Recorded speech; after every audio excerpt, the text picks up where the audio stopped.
1 Korintus 1 ayat 18.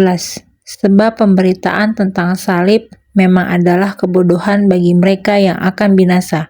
Tetapi bagi kita yang diselamatkan, pemberitaan itu adalah kekuatan Allah. Di dalam relasi yang kamu bangun dengan Tuhan. Kan begitu. Gitu ya. Jadi doa itu bukan tentang minta-minta. Siapa namanya? Senski. Tiga. Iya. Oke. Di yang bertanya di Mr. D. Makanya Rasul Yakobus berkata, doa yang besar, doa orang benar yang bersungguh-sungguh hati apabila didoakan itu besar kuasanya. Doa orang benar, orang yang benar di dalam Yesus ketika berdoa. Berdoa itu artinya berkomunikasi dengan Allah yang benar. Itu besar kuasanya. Gitu loh. Jadi itu tentang relasi. Ya. Bukan tentang kamu minta ini lalu berdoa. Enggak. Ya. Silakan Siska. Baik, selamat malam, Shalom. Terima kasih kesempatan. Jadi di sini saya memiliki 3 pertanyaan KL. Jadi pertanyaan pertama itu sedikit bercerita tentang kehidupan, di mana sekarang ini posisinya kan saya lagi di luar negeri gitu ya, kerja di Malaysia tepatnya. Nah, di sini tuh gerejanya sangat sulit. Terus sudah 2 tahun saya tidak pernah menginjakan kaki di gereja ataupun di rumah Tuhan. Apakah saya ini termasuk berdosa? Tapi itu bukan karena ketidakmauan saya, tapi karena memang kondisinya di sini tuh tidak ada yang gereja gitu loh. Ada sih, tapi bahasa Cina dan saya nggak tahu gitu loh. Itu pertanyaan pertama. Terus pertanyaan kedua, apakah takdir itu bisa diubah oleh manusia? Dan pertanyaan ketiga, kan setan itu berasal dari api ya. Kenapa ketika Tuhan membuang mereka kembali ke neraka, mereka merasa sakit, padahal sama-sama dari sana gitu loh. Terima kasih. Ya.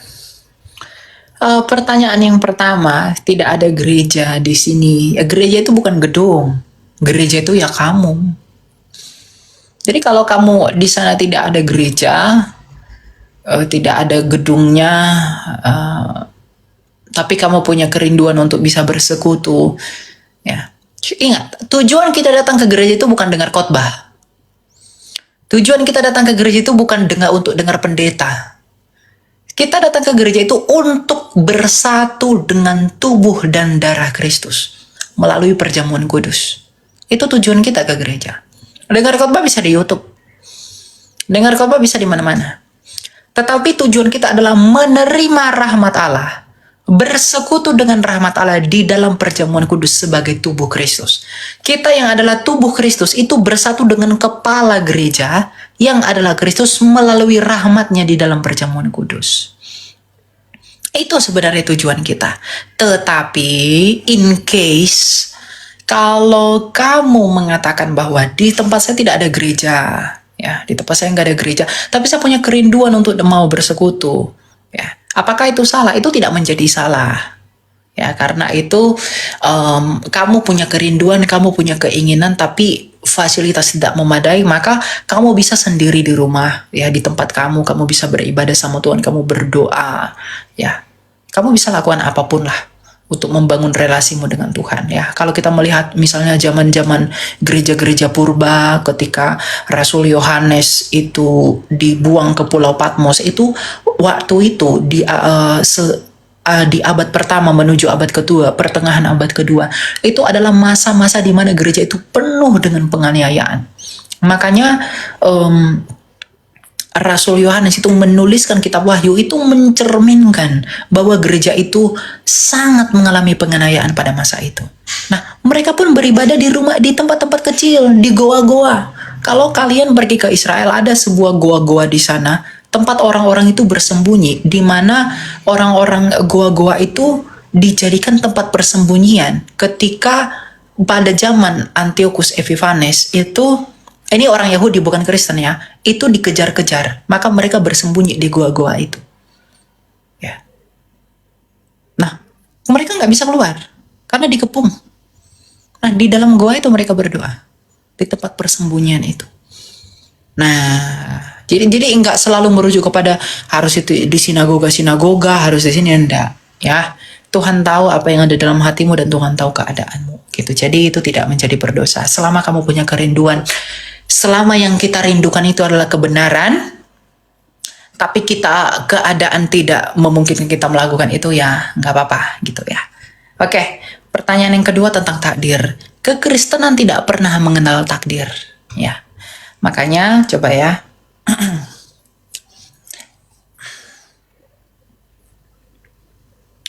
Kita buka ayat Alkitabnya ya.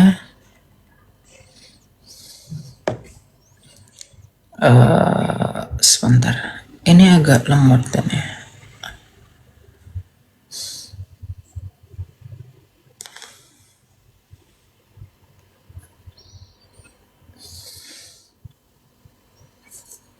Ya. Galatia 6 ayat 7. Ya, kita buka dikatakan begini. Jangan sesat, Allah tidak membiarkan dirinya dipermainkan, karena apa yang ditabur orang itu juga yang akan dituainya. Ya, kalau di dalam versi apa ya? Bahasa Indonesia sehari-hari dikatakan begini. Jangan tertipu, Allah tidak bisa dipermainkan, apa yang ditanam itulah yang dituai. Takdir dalam kekristenan itu tidak ada. Jadi apa yang kamu kerjakan, itu juga yang akan kamu dapatkan. Tuhan itu tidak pernah menakdirkan kita, kamu dilahirkan jadi seorang ini, kamu dilahirkan harus menjadi seperti ini. Kamu diprogram untuk kita itu bukan robot. Kita tuh punya will yang free di dalam kita. Ya, jadi takdir itu nggak ada dalam Kristen. Ya, nggak ada pendeta yang ngomong ada takdir dalam Kristen, itu nggak ada. Itu cuma ajaran yang lain aja itu. Bahkan mungkin yang mirip-mirip dengan takdir itu predestinasi. Calvinis itu tidak pernah memandang predestinasi itu sebagai sebuah takdir, karena pandangan tentang predestinasi dan providensi Allah itu tidak pernah menghilangkan will manusia yang free. Ya, itu takdir itu ajaran sesat itu. Itu Kristen tuh tidak pernah kenal takdir. Tuhan tidak pernah menakdirkan kamu untuk menjadi seorang ini dilahirkan demikian, tidak pernah. Jadi kalau kamu katakan apakah takdir itu bisa diubah ya dan lain-lain, kita udah nggak ada takdir kok. Ya. Calvinis itu pun tidak mengenal takdir. Predestinasi itu tidak berbicara tentang takdir, tapi berbicara tentang penetapan Allah secara pasif, bukan secara aktif. Yang katanya pasif, bukan secara aktif. Tentang segala sesuatu yang terjadi di dalam kedaulatan, di dalam providensinya Allah. Begitu. Ya, jadi kalau kamu berkata apakah Kristen takdir itu bisa diubah, kita tidak mengenal takdir. Kita tadi udah baca ayatnya Galatia 6 ayat 7. Apa yang ditabur orang itulah pula yang dituainya. Gitu ya. Gitu ya. Yang ketiga tadi apa? Maaf. Kak, setan kan berasal dari api. Kenapa ketika Tuhan... Nggak ada setan berasal dari api. Itu teologi nggak jelas itu. Itu bukan ada dalam iman Kristen. Kamu belajar itu dari mana? Bukannya memang dari sana ya? Enggak. Kamu sebelumnya iman kamu Kristen dari lahir. Iya. Puji Tuhan, iya. Iya. Enggak ada tuh setan dari api. Setan dari api itu pemahaman bidat. Kristen nggak pernah terima itu. Itu kan ajaran orang lain sana yang nggak jelas. Enggak, Tuhan tidak pernah ciptakan setan. Kalau Tuhan ciptakan setan, mau dari api, mau dari apa, kayak dari air, berarti dia lebih setan dari setan itu. Berarti dia sengaja menciptakan kejahatan. Tuhan kita tidak Tuhan yang seperti itu. Jangan percaya sama Tuhan yang ciptakan setan. Kalau dia ciptakan setan, dia lebih setan. Ngapain dia ciptakan setan untuk sengaja menyesatkan manusia? Ya. Lalu setan itu apa? Setan, iblis, Satan itu adalah malaikat yang memberontak kepada Allah. Ya, coba kita buka dalam Yudas ya. Yudas 1.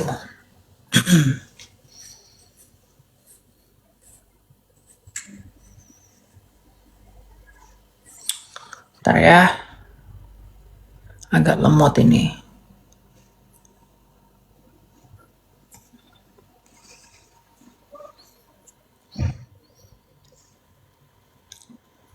Nih.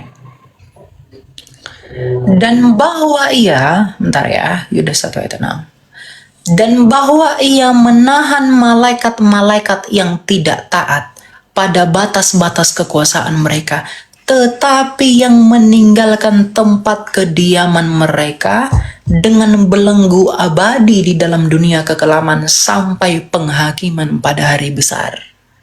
Ya.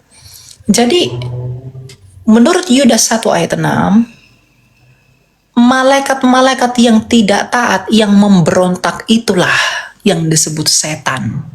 Karena Tuhan pada mulanya menciptakan malaikat itu semuanya baik.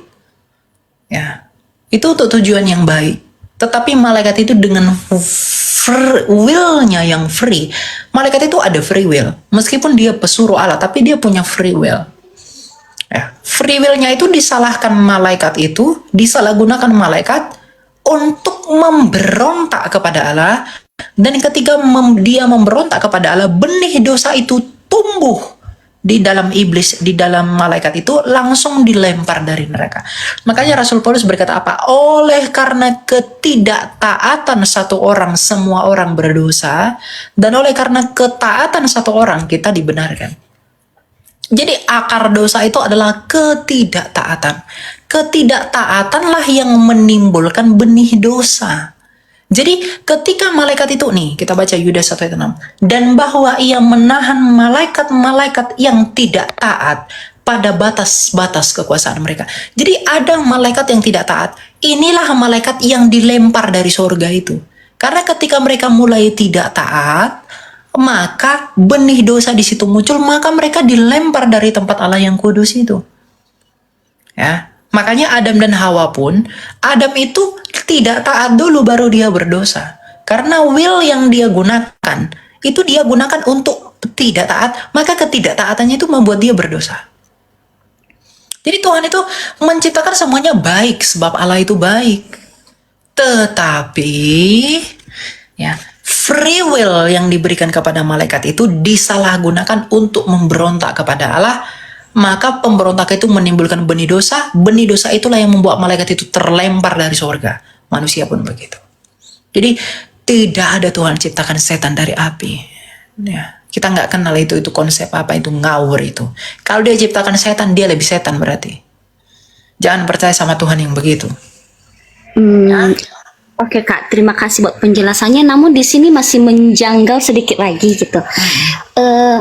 Jika memang mereka itu adalah malaikat yang awalnya baik berubah menjadi tidak taat kepada Tuhan, lalu kenapa Tuhan membiarkan mereka menghasut manusia supaya manusia tersebut terjerumus ke dalam dosa?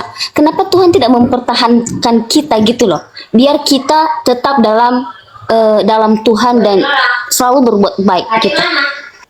Iya, Tuhan itu bukan Tuhan yang memaksa, tapi Tuhan itu Tuhan yang memilih setiap kita mengikuti apa yang kita mau.